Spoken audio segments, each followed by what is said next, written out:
And it came to pass at that time, that Judah went down from his brethren, and turned in to a certain Adullamite, whose name was Hira. And Judah saw there a daughter of a certain Canaanite, whose name was Shua, and he took her, and went in unto her. And she conceived, and bare a son, and he called his name Er. And she conceived again, and bare a son, and she called his name Onan. And she yet again conceived, and bare a son, and called his name Shelah. And he was at Chezib, when she bare him. And Judah took a wife for Er his firstborn, whose name was Tamar.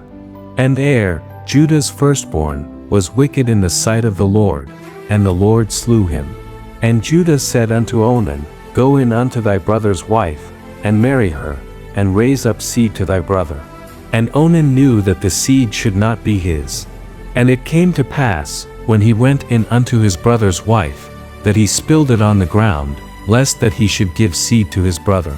And the thing which he did displeased the Lord, wherefore he slew him also. Then said Judah to Tamar his daughter-in-law, Remain a widow at thy father's house, till Shelah my son be grown. For he said, Lest peradventure he die also, as his brethren did. And Tamar went and dwelt in her father's house.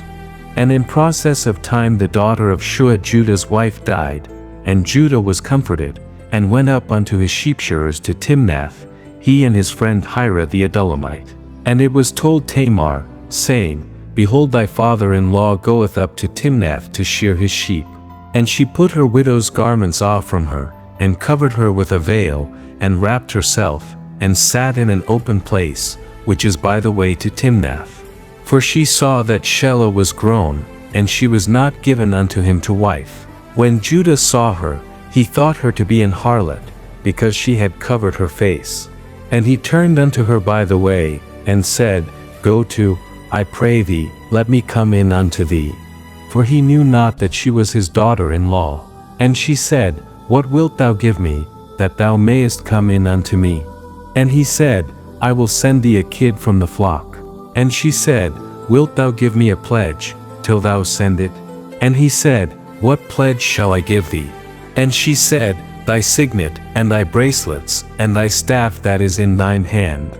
And he gave it her, and came in unto her, and she conceived by him.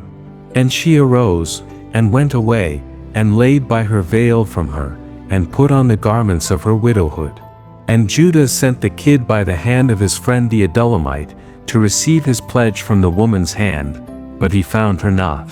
Then he asked the men of that place, saying, Where is the harlot, that was openly by the wayside? And they said, There was no harlot in this place.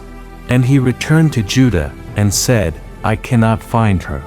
And also the men of the place said, that there was no harlot in this place. And Judah said, Let her take it to her, lest we be shamed.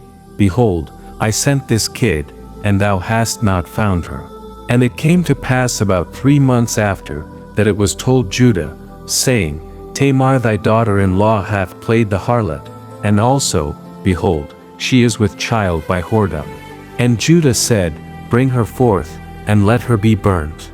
When she was brought forth, she sent to her father-in-law, saying, By the man, whose these are, am I with child? And she said, Discern, I pray thee, whose are these, the signet, and bracelets, and staff? And Judah acknowledged them, and said, She hath been more righteous than I, because that I gave her not to Shelah my son. And he knew her again no more. And it came to pass in the time of her travail, that, behold, twins were in her womb.